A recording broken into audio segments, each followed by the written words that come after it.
여러분, 우리에게는 생소하지만 다가오는 11월 8일이 우리 지금 기독교 박해 감시 단체인 CFI라는 단체가 있는데요. 그 단체에서 제정한 국제 기도의 날입니다. 이 날은 예수 그리스도에 대한 신앙 때문에 박해받는 전 세계의 기독교인을 위해 세계 모든 교회가 기도하는 날입니다. 이 단체에서 말한 바는 우리가 알고 있죠. 아마 여러분 중에 이제 신문을 보시면 알겠지만 지금 전 세계에서 기독교인들이 5분에 1명꼴로 순교를 합니다. 그 숫자는 매년 그냥 10만 5천 명 정도가 단지 신앙 때문에 순교를 하는 것입니다. 오픈도어 선교회의 이야기는 제가 수없이 말씀을 드렸지만 지금 신앙 때문에 목숨의 위협을 받고 구금을 당하고 가족에게 내어 쫓기고 매를 맞고 하는 구체적으로 고난당하는 사람이 전 세계 약 1억 명에 이른다고 보고하고 있습니다. 그리고 여러분, 최근에 우리 기독교가 당하는 또 하나의 도전은 동성애 문제입니다. 이 동성애를 중요한 인권 문제로 보는 세계적인 추세 때문에 기독교가 말로 할 수 없는 고난을 당하고 있습니다. 그래서 동성애를 합법적으로 인정할 수 없다. 내 신앙 양심상 이것은 인정할 수 없다는 기독교인들이 큰 고통을 겪고 있습니다. 최근에 미국에서는 자신의 신앙적 양심에 따라 동성 커플의 결혼 주례를 거부하는 목사나 또는 이 결혼 증명서에 서명을 거부한 법원 서기들이 수감되는 사례가 빈번하게 발생하고 있습니다. 또한 여러분, 구체적으로 중동 지역, 특별히 시리아와 이라크 지역에서는 내전이 이어지면서 수백만 명의 난민이 발생하는데요. 그 난민 가운데 상당수가 기독교인입니다. 그래서 작년만 하더라도 시리아에서만 45만 명의 기독교인이 고향을 떠난 것입니다. 여러분, 또 우리 사도 바울을 보십시오. 그가 다메섹에서 예수를 만난 이후에 그의 인생은 완전히 변했습니다. 어떻게 변했습니까? 여러분, 쉽게 말하면 한 번도 그의 사역에서 고난이 떠나간 적이 없습니다. 그가 예수를 만나고 소명받은 이후에 우리가 흔히 이야기하는 시온의 대로가 활짝 열린 그런 것이 아니라 가는 곳마다 말로 할 수 없는 고난과 방해와 핍박을 받았습니다. 심지어는 교회 자체 내에서도 이 바울의 리더십을 인정하지 않으려는 사람들이 그를 배척했습니다. 여러분, 그가 복음을 전하는 현장마다 사람들이 변하고 기적도 일어났지만 더 많은 사람들이 그를 죽이려고 했고 말로 할 수 없는 쫓김과 매맞음과 옥에 갇힘과 배고픔과 편히 잠자지 못하는 그런 고통을 겪어야 되었습니다. 그리고 여러분, 제가 잘 알고 있는 신실한 집사님들이 계시는데요. 그 집사님은 평생을 남편으로 말미암아 숨막히는 속박의 고통을 받아야 했습니다. 여러분, 지금 여기 본문에서 보면은 고난이라는 말이 많이 나오죠. 탄식이라는 말이 나오죠. 말로 할 수 없는 지금 세계 여러 곳 여러 현장에서 신앙 때문에 예수님 때문에 이 모양 저 모양으로 구체적이고 실제적인 고난을 사람들이 받고 탄식하고 있다는 것입니다. 사랑하는 여러분, 저는 지난주에 오늘 본문 15절로 17절 말씀을 가지고 우리가 얼마나 영광스러운 신분의 사람인지를 말씀을 드렸습니다. 죄인된 우리가 만물의 주인 되신 창조주 하나님을 아바 아버지라 부르는 그분의 양자가 되는 법적인 축복을, 영광된 축복을 받았습니다. 여러분, 우리가 하나님을 아빠 아버지라고 자연스럽고 감격스럽게 부를 수 있는 이 어마어마한 축복을 받았습니다. 이것은 신자가 누릴 수 있는 말로 할 수 없는 축복이라고 말씀을 드렸습니다. 다시 요약하면 16절 말씀을 보면 우리 안에 계시는 성령님이 너는 하나님의 자녀라, 하나님의 상속자라 계속 증언해 주시는 복된 신분의 사람이 우리들인 것입니다. 우리는 이런 성령의 증언을 통하여 내가 하나님의 자녀라는 확신을 갖게 됩니다. 저는 지난주에 이 확신이 굉장히 중요하다고 말씀을 드렸어요. 내가 하나님의 자녀라는 이 신분을 확신하는 데서 영적인 힘이 있는 것입니다. 우리가 여러 가지 도전과 신앙, 영적 전투에서 내 신분에 대한 확신이 얼마나 우리에게 힘이 되는지 모릅니다. 그리고 저는 지난주에 내가 부르는 아버지 하나님이 어떤 하나님인지를 말씀을 드렸습니다. 우리가 믿는 아버지는 자식된 우리를 위하여 생명을 주신 아들을 자기 목숨을 주어 생명을 살리시는 아버지입니다. 우리가 믿는 하나님은 한 번도 택한 그 백성을 떠나지 않고 영원히 동행하시는 아버지십니다. 우리가 믿는 하나님은 이 땅의 모든 것을 소유하신 전능한 아버지시고 그러면서도 그 자녀가 토해내는 신음소리, 그 소리의 내용과 그 소리의 깊이를 정확히 아시는 세민하시고 자상하신 아버지이십니다. 우리가 믿는 하나님은 그 자녀의 필요를 반드시 책임져 주시는 보호자, 공급자이십니다. 그리고 그 아버지는 우리가 아버지하고 부를 때 꼭 만나주시는 신실하신 아버지시고, 오늘 17절 말씀에 의하면 언젠가 우리가 상상할 수 없는 하나님 나라를 상속으로 주시는 부요하신 아버지십니다. 이것이 우리가 믿는 아버지십니다. 그렇다면 여러분, 이런 아버지를 모시고 살고 있는 우리가, 자녀가 왜 이런 고통이 면제받지 못하고 고난을 받아야 되는 것입니까? 왜 이렇게 전 세계적으로 하나님을 아버지라 부르는 사람들에게 고난과 고통이 끊이지 않는 것입니까? 특별히 하나님을 섬기고 예수를 섬기는 신앙 때문에 왜 말도 되지 않는 고통을 당해야 하는 것입니까? 여러분, 신자들에게 고난이 끊이지 않는다는 사실이 때로 우리에게 낙심을 주기도 하고, 때로는 마음에 어떤 이런 이야기가 들려줄 수 있죠. 야, 네가 이래도 하나님의 자녀인가? 네가 하나님의 자녀라면 하나님의 너를 이렇게까지 고통당하도록 버려두시겠는가 하는 참소가 들려오는 것입니다. 여러분, 오늘 설교를 조금 집중해서 들으시기 바랍니다.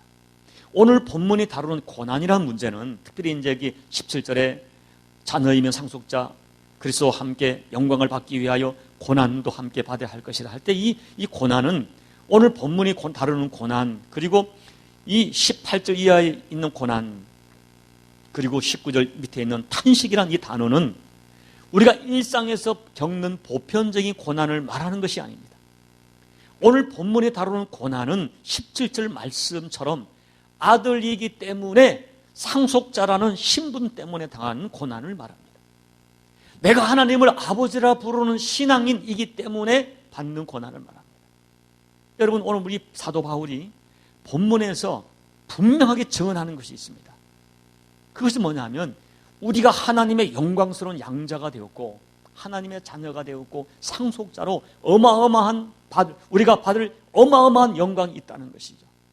17절과 18절에서 말하는 영광은 아직 오지 않았지만 반드시 올 것을 증언하고 있습니다. 그런데 여러분, 오늘 본문에서 바울이 우리가 그와 같은 영광을 누리게 되었다는, 네가 그 영광스러운 그 어마어마한 영광을 누리는 사람이라는 증거가 두 개가 있다는 거예요. 그 첫째 증거가 반복되지만 하나님을 너무 자연스럽게, 감격스럽게, 친근하게 아빠, 아버지라 불러준다는 것입니다. 성령이 그와 같이 증언해 주신다는 거예요. 우리가 기도할 때마다, 찬양할 때마다 하나님을 아버지라 친근하게 부를 수 있는 것은 우리가 그날의 영광을 상속받을 하나님의 자녀가 틀림없다는 증거가 된다는 것입니다. 그런데 두 번째 증거가 있어요. 우리가 그날의 하나님의 그 주실 영광을 누릴 상속자라는 증거가 뭐예요? 고난이라는 것입니다. 그러나 이 고난은 나의 악행과 나의 실수 때문에 당하는 고난이 아니라 내가 믿는 하나님 아버지를 향한 신앙 때문에 당하는 고난이고, 내가 하나님께 속했기 때문에 받는 고난이라는 것이죠. 디모데후서 3장 12절 무릇 그리스도 안에서 경건하게 살고자 하는 자는 박해를 받으리라 말씀처럼, 말세의 성도는, 그리스도인은 하나님의 편에 서고 예수님 편에 서고 하나님의 자녀란 그 신분 때문에 고난받게 되어 있다는 거죠. 이 고난이, 내가 그 예수를 믿는 신분 때문에 받는 고난이 그날에 아버지가 주실 영광을 상속받을 자라는 강력한 증거가 된다는 것입니다. 사랑하는 성도 여러분, 저는 지난주에 우리가 하나님의 자녀와 양자로서, 하나님의 상속자로서 누릴 영광에 대하여 말씀을 드렸습니다. 오늘은 하나님의 자녀이기 때문에, 상속자이기 때문에 받아야 될 고난에 대하여 말씀을 드리려고 합니다. 다시 말씀을 드립니다. 오늘 말씀하는 고난은 일반적인 고난이 아니에요. 내가 하나님의 자녀라는 신분 때문에, 상속자이기 때문에 받는 고난이다. 그러면 오늘 본문을 통하여 우리가 고난에 대하여 받아야 할 교훈을 몇 가지 있어요.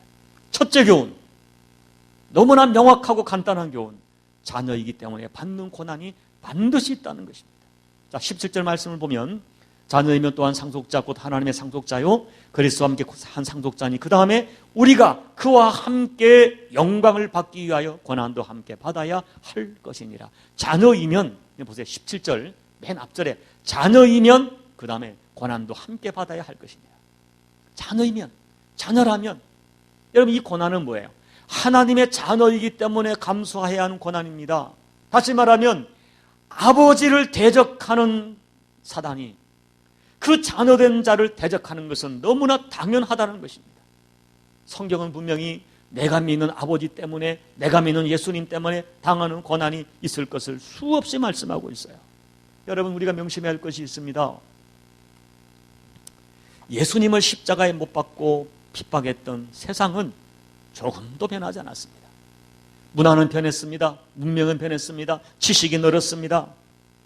사람이 살기가 좋아졌습니다. 그러나 여전히 세상에는 사단이 무섭게 역사하고 있습니다. 오히려 자기 때가 얼마 남지 않음을 알고 더 강력하게 역사하는 시대에 살고 있습니다. 오히려 이 시대 문화를 통하여 얼마나 우리의 신앙을 방해하는지 모릅니다. 여러분, 사단의 지배를 받는 세상은 여전히 하나님을 싫어할 뿐 아니라 예수님을 대적합니다. 그리고 여러분, 하나님을 싫어하기 때문에, 예수님을 싫어하기 때문에 하나님을 믿는 자, 예수 믿는 자 당연히 싫어합니다. 여러분, 겉으로는 별로 티를 내지 않아요. 여러분, 우리 주변 사람들이 속으로는 싫어합니다. 믿는 사람 싫어합니다. 그러다가 무슨 문제가 생기면 괜히 예수 믿는 것들 이유 없이 싫어합니다. 여러분, 이것은 이상한 일이 아닌 것입니다. 그래서 성경은 뭐라고 말해요? 고난을 피하라고 하지 않습니다. 오히려 고난을 받으라, 고난을 담당하라, 고난을 이겨내라 격려합니다. 오히려 우리가 하나님 나라에 들어가려면 환난을 받을 것이라 당연하게 가르칩니다. 여러분, 하나님의 자녀는요, 두 가지 고난에 직면해 있는데요. 하나는 하나님의 자녀이기 때문에 사단에게 도전받는 수동적 의미의 고난이 있고요. 둘째는 내가 하나님의 자녀이기 때문에 기꺼이 감수하는, 내가 자원하여 받아들이는 능동적 의미의 고난이 있어요. 제가 서론에 예를 드렸던 예수님 때문에 죽음에 이르는 순교의 고난 있습니다. 신앙 때문에 조국을 떠나고 고향을 떠나야 하는 난민들이 있습니다. 여러분, 신앙 때문에 그 동성애 커플에게 결혼 증명서에 서명을 거부했다가 수감된 켄터키주의 킴 데이비스라고 하는 서기가 이렇게 말했죠. 내 삶의 주관자는 하나님이십니다. 나는 하나님이 인정하지 않는 결혼 증명서에 내 이름을 서명할 수가 없다 라고 증언하며 수감되었습니다. 여러분, 이와 같은 심각한 고난이 아니더라도 오늘 저와 여러분이 하나님의 자녀라는 이유 때문에 당하는 고난이 우리 주변에 얼마나 많은지 모릅니다. 살펴볼까요? 여러분, 제가 겪었던 수많은 사람들, 신앙 때문에, 단지 예수 믿는다는 사실 때문에 남편에게 어이없는 정신적 수모를 평생 감수하고 살아가는 성도님, 권사님 지금도 많이 있습니다. 제가 서울에 많이 봤어요. 여러분, 직장에서 술자리, 먹는 자리, 어떤 자리에서 왕따를 당하고 불이익을 당하는 성도들 있습니다. 내가 신앙이 아니라면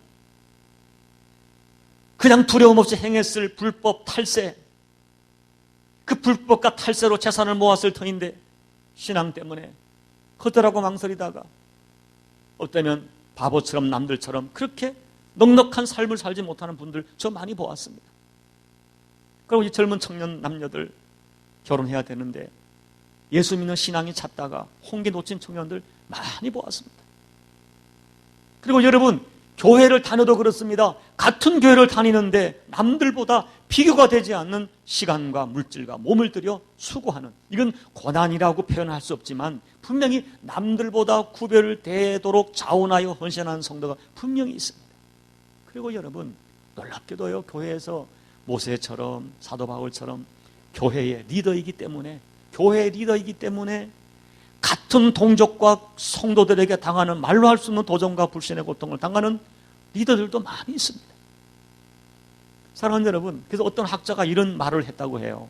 참 성도는 이 사람이 하나님의 양이라고 하는 십자가 낙인이 깊이 찍혀 있어야 된다. 그 몸에, 그 생애에 이 사람이 예수님의 것이라는 낙인이 찍혀 있어야 된다는 거예요. 내가 예수님의 양을 증명하는 낙인이 있다는 것입니다. 그 낙인이 뭡니까? 하나님 때문에, 예수님 때문에 당하는 고난이에요. 핍박이에요. 손해예요. 때로는 23절 말씀처럼 탄식하면서 그 고난을 받아내는 것입니다. 여러분, 내가 하나님의 자녀이기에 기꺼이 받아내야 하는 고난이 있어요. 그러나 기억하십시오.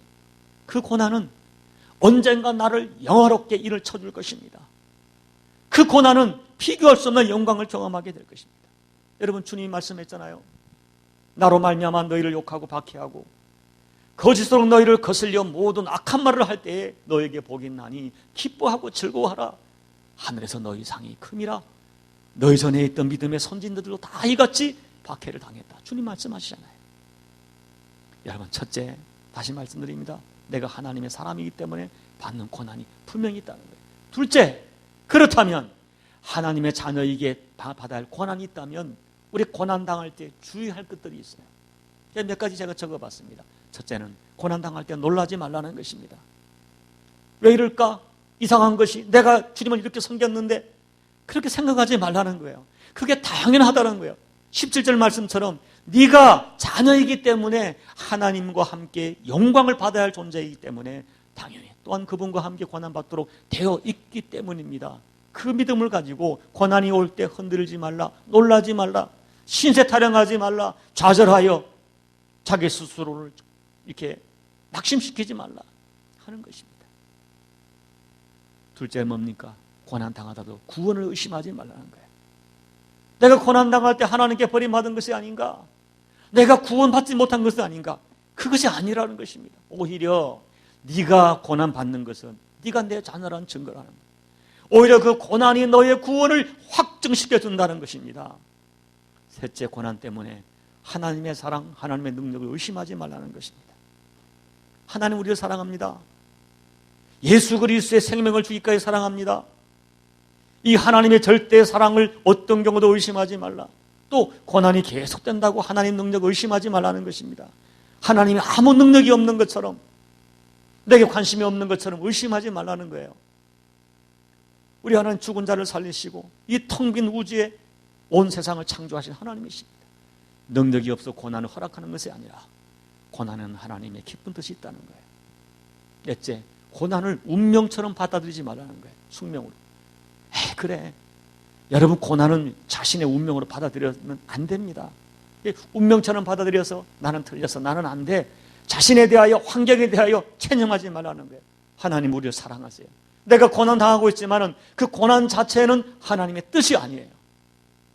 반드시 이기게 하시고 그 고난과 비교할 수 없는 영광으로 갚아주십니다. 그래서 고난을 운명으로 받아들이지 말라 하는 거예요.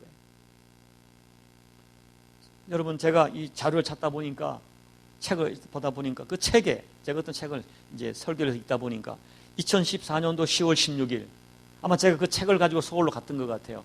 참 서울로 가는 길이었어요. 보니까 서울로 가는 길이라 쓰는 거 보니까요. 그 항공기 안에서 제가 이런 거를 썼던 글이 있어서 한번 읽어드리겠습니다. 사단은 세상의 악과 불법과 고난을 통하여 하나님의 존재하심과 하나님의 선하심과 하나님의 사랑을 부정하고 거부하도록 나를 속일 것이다. 마치 욥에게처럼. 그러나 나는 그 어떤 악과 상상하기 어려운 모함과 견디기 어려운 도전 고난 가운데서도 하나님을 의심할 수 없다. 오히려 그 고통 가운데서 나를 위로하시는 성육신 하시는 예수님을 만날 것이고, 여전히 세상의 소망은 만물을 새롭게 하시는 주님밖에 없음을 믿으며 더욱 주님을 바라볼 것이다 라고 제가 쓴 기억이 있어요. 사랑하는 여러분, 고난은 하나님이 성육신 하신, 여기 계시다, 그걸 경험하게 될 거예요. 여러분, 그러므로 고난 속에 놀라지 마십시오. 구원을 의심하지 마십시오. 하나님의 사랑과 능력을 의심하지 마십시오. 고난을 숙명처럼 생각하지 마십시오. 하나님을 끝까지 신뢰하면 성육신, 내 고난의 현장에 성육신 하시는 예수님을 경험하게 될 것입니다. 셋째, 큰 셋째, 그러면 고난 당할 때 어떻게 대처해야 되는가 하는 것이죠. 오늘 본문을 보면 오늘 우리를 대적하는 고난, 우리를 말로 할 수 없는 탄식하게 만드는 고난 앞에 우리는 어떻게 신앙적으로 대처해 이겨낼 수 있는가 하는, 본문을 가지고 몇 가지 말씀드리면, 첫째, 부르짖어 기도하라는 거예요. 저는 이 15절에 너희는 다시 무서워하는 종의 영을 받지 아니하고 양자 영을 받았으므로 우리가 아빠 아버지라고 부르짖느니라. 저는 15절 말씀에서 나름대로 한 가지 해답을 얻은 거예요. 아빠 아버지라 부르짖는다. 여러분, 부르짖는다는 것은 어떤 의미예요? 부르짖는 것은 지금 감정이 격해진 것입니다. 강력한 감정이 들어간 것입니다. 물론 여러분 너무 감동스러워서 기뻐서 아버지라고 부를 수 있어요. 그러나 성경의 대부분의 부르짖는 경우는 편안한 환경이 아니었습니다. 위급한 상황에서 부르짖는 것입니다. 예수님조차도 겟세마네 동산에서 아버지 절규하며 부르짖었어요. 여러분 말씀드린 대로 우리가 험악한 세상에서 하나님의 자녀로 살아갈 때 우리가 받는 고난이 있습니다. 어떤 고난은 내가 감당할 수 없습니다. 이해할 수 없습니다. 그때 우리의 신앙을 지키기 위하여 우리가 하는 것은 뭐예요? 하나님을 결국은 하나님밖에 없어요. 여러분 우리가 고난당할 때 힘든 것이 뭐냐 하면요, 내 고난을 아무도 몰라준다는 생각이 들 때입니다. 이 고통은 누구도 이해할 수 없다는 생각이 들기 때문입니다. 그러나 성경은 그렇게 말하지 않습니다. 내가 너를 알고 있다. 너는 홀로 고통당하지 않는다. 내가 너를 떠나지 않는다. 결코 너를 버리지 않는다. 주님 약속했어요. 여러분 세상 사람들은 부르지도 부를 이름이 없습니다. 정말 내 마음을 알아줄 사람이 없습니다. 그래서 자살을 하는 것입니다. 그러나 예수 믿는 사람들은 나의 모든 고통을 아시는 하나님, 나를 떠나지 않는다고 약속하신 하나님, 내게 어떤 증거가 없어도 그 하나님을 믿는 것입니다. 내게 주신 예수의 이름이 있습니다. 아버지의 이름이 있습니다. 그 이름을 부르짖는 것입니다. 너는 내게 와서 부르짖으라. 그러면 네가 알지 못하는 크고 비밀한 일을 내가 너에게 보여줄 것이라고 약속했습니다. 그 하나님을 믿기에, 하나님 살아계심을 믿기에 부르짖는 거예요. 새벽에 부르짖고 밤에 부르짖고. 언젠가 여러분께 설교 들었지만 성도가 누굽니까? 밤에 우는 새예요. 남들이 다 잠자는 밤에 웁니다. 밤은 고난을 말합니다. 세상 사람은 고난 속에 좌절하고 낙심하지만 믿는 사람들은 고난 속에 노래를 부르고 고난 속에 찬양을 하고 고난 속에 부르짖는. 그래서 고난 당할 때 아버지께 부르짖을 수 있으면 자녀의 특권입니다. 그러므로 고난 당할 때 부르짖으세요. 그냥 통곡하세요. 그러면 살아계신 아버지를 경험하게 될 것입니다. 두 번째는 고난보다, 지금 받는 고난보다 장차 받을 영광에 주목해야 됩니다. 18절 보면 생각하건대 현재의 고난은 장차 우리에게 나타날 영광과 비교할 수 없다. 이게 바울은 현재의 고난보다는 장차 나타날 영광에 늘 주목했습니다. 여러분 사실 바울이 받은 고난은 작은 것이 아니에요. 그냥 넘어갈 수 있는 것이 아니에요. 여러분 태장을 40에 하나 가만 39대 태장을 3번 맞았습니다. 감옥에서 수년을 살았습니다. 여러분 그 당시의 감옥의 상황은 지금 비교가 안 되는 것입니다. 그 말대로 자주 헐벗고 자주 배고프고 몸에 병까지 평생 안고 살았습니다. 믿었던 제자들에게, 믿었던 교우들에게 인간적이고 영적인 배신을 당했습니다. 그러나 바울이 그러한 모든 고난을 넉넉히 이겨낼 수 있는 비결이 있어요. 그게 뭐예요? 바울은 하나님의 살아계심을 정말 믿었어요. 천국을 정말 믿었어요. 그날에 받을 영광스러운 면류관을 정말 믿었어요. 그래서 그날에 받을 영광 주목하며 살았습니다. 비교해 보니까 비교할 대상이 아닌 거예요. 내가 지금 받고 있는 고난을 다 합치고 또 합쳐도 그날에 받을 영광과 비교가 안 되는 거예요. 그 영광을 믿기에 그 영광을 주목하며 살아간 것입니다. 그 믿음이 현재의 고난을 이기게 한 거예요. 여러분 여기 현재의 고난이란, 현재라는 단어가 뭐예요? 현재란 의미는 뭐예요? 지금 당하지만 현재란 개념은 결국 뭐예요? 이 땅이란 짧은 시간을 말하는 것입니다. 예수님께 비교하면 예수님의 33년 생애, 그리고 예수님의 고난의 절정이었던 십자가 8시간입니다. 그분이 8시간 동안 극심한 고난을 당했지만 그 고난은 끝이 나고 지난 2000년, 아니 영원한 영광을 주께서는 받고 계시는 것입니다. 이 현재라는 기간, 우리가 시간으로 보면 주님 오실 때까지입니다. 우리 개인으로 보면 내가 주께로 가든지 주님이 오시든지 우리 인생이 끝날 때입니다. 내가 인생이 너무너무 불우해서 태어나면서부터 죽을 때까지 고난받는다 하더라도 70 내지 80년입니다. 그러나 내가 받을 영광은 70년이겠습니까? 80년? 아니요. 영원하다는 거예요. 상상을 초월하다는 거예요. 그러니까 바울은 여기서 고난을 받지만 늘 내가 믿는 천국, 내가 받을 영광을 주목하며 살아갔어요. 그래서 어느 학자가 보니까 이런 재미있는 표현을 썼어요. 제가 책을 보니까 우리 성도의 삶이 뭐냐? 성금요일에 십자가를 통과하여 거룩한 주일의 부활이 오기 전에 성토요일을 살아가는 성도의 삶이다. 이해하시겠습니까? 3일로 본다면 주님이 십자가에 죽으시고 그 다음에 주일날 부활하시는데 그 부활을 기다리는 토요일을 살아가는 것이 성도의 삶이다. 여러분, 우리는 이미 십자가를 통과했습니다. 십자가를 통하여 구원받았습니다. 우리에게 부활의 영광 서로 날은 반드시 올 것입니다. 그날에 오기까지 짧은 현재의 고난을 살고 있는 거예요. 그 고난에 주목하지 말고 장차 받을 영광에 주목하며 현실을 이기라는 거예요. 셋째, 25절 말씀입니다. 참으며 기다리라는 거예요. 25절.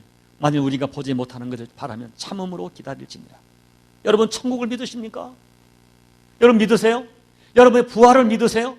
그날의 영광을 믿으십니까? 그러면 조금만 더 참으라는 거예요. 포기하지 말라는 거예요. 여러분, 저는 이 말을 볼 때마다 제가 너무너무 좋아하는 말이 있어요. 저는 여러분 이 말레이시아에서는 한 번도 경험하지 못해, 두 번인가 경험했네요. 서울에서는 제가 얼마나 장례 예배를 많이 드리는지 모르는데요. 그때마다 확신을 가지고 증거하는 말이 있습니다. 이 장례 예배 설교는 죽은 자를 위한 설교가 아니라 살아있는 자를 위한 설교거든요. 그때 제가 제일 많이 담대하고 확신을 가지고 의심 없이 증거한 말이 고린도전서 15장 51절 이하의 말씀이에요. 여러분, 사도 바울은 성령의 감동으로 이렇게 증거합니다. 한번 올려보세요. 고린도전서. 자, 같이 읽어볼까요? 시작. 보라, 내가 너희에게 비밀을 말하노니 우리가 다 잠들 것이 아니요 마지막 나팔에 순식간에 호련히 다 변화하리니 나팔 소리가 나매 죽은 자들이 썩지 않을 것으로 다시 살고 우리도 변화되리라. 이 썩을 것이 반드시 썩지 않을 것을 입겠고 이 죽을 것이 죽지 아니함을 입으리로다. 그 다음에 그러므로 내 사랑하는 형제들아 흔들리지 말며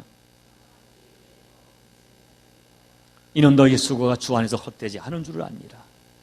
비밀을 말한다. 우리가 다 썩지 않는다. 반드시 그날의 순식간에 변화된다. 하늘의 영광을 누릴 것이다. 그러므로 사랑하는 형제들아, 흔들리지 마라. 더욱 주의 일에 힘쓰는 자들이 되라. 너희 수고가 결코 헛되지 않을 것이다. 얘기하는 거예요.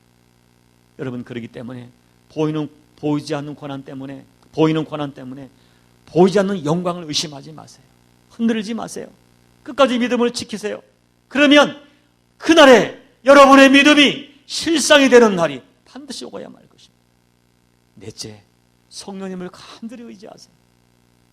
여러분, 우리가 고난 속에 흔들릴 수밖에 없는 우리의 수준을 아십니다. 의심하고 넘어질 수밖에, 고난이 너무 오래 계속되면 그 고난을 견딜 수 없는 우리의 수준을 아시기 때문에 어때요? 성령님을 보내주셨어요. 성령님 우리를 구체적으로 도와주십니다. 어떻게 돕습니까? 오늘 본문만 하더라도 15절, 성령님은 우리를 하나님을 아빠 아버지라 부르는 믿음을 주십니다. 26절에 우리가 너무 지쳐서 기도할 힘조차 잃어버릴 때에 우리의 기도를 도와주시고 우리를 위하여 당신이 친히 탄식하시는 하나님이십니다. 28절, 마침내 내가 당한 모든 것을 합력하여 선한 것으로 결실되어지도록 나를 도와주시는 하나님이 성령님이십니다. 그러므로 여러분, 성령님을 부르세요. 사모하세요. 성령님께서 반드시 우리를 통하여 하나님의 살아계심을 드러내실 것을 저는 믿습니다. 여러분, 이제 말씀을 맺습니다. 신앙생활이란 것은 끊임없이 찾아오는 도전, 고난을 인내하며 주님 만날 그날을 기대하고 살아가는 거예요. 이게 우리 신앙의 여정이에요. 여러분, 고난에 대한 당장의 보상이 주어지지 않을 수 있지만 그래도 우리가 그 고난을 피하지 않고 온몸으로 감당하는 것은 그날에 받을 찬란한 하나님의 영광을 믿고 있기 때문입니다. 여러분, 솔직히 어떤 경우는 세상의 잣대로 보면 예수를 믿고 산다는 것은 때로 지루하고 답답하고 재미없어 보이고 때로는 이 바보 같은 생각이 들 때가 있어요. 우리가 모자란 것이 아니에요. 세상 사람들에 비해서. 그래도 여러분, 내가 세상보다 모자라지 않지만 세상적인 거 자랑하지 않고 살아가는 이유가 뭡니까? 내가 하나님의 자녀라는 걸 믿기 때문에, 하나님의 상속자로 그날에 받을 영광을 확실히 믿기 때문에, 내가 하나님의 상속자로 살아가는 이것보다 복된 인생이 없다고 믿기 때문입니다. 그리고 여러분, 오늘 예수 믿는 여러분에게 제가 꼭 드리고 싶은 말이 있어요.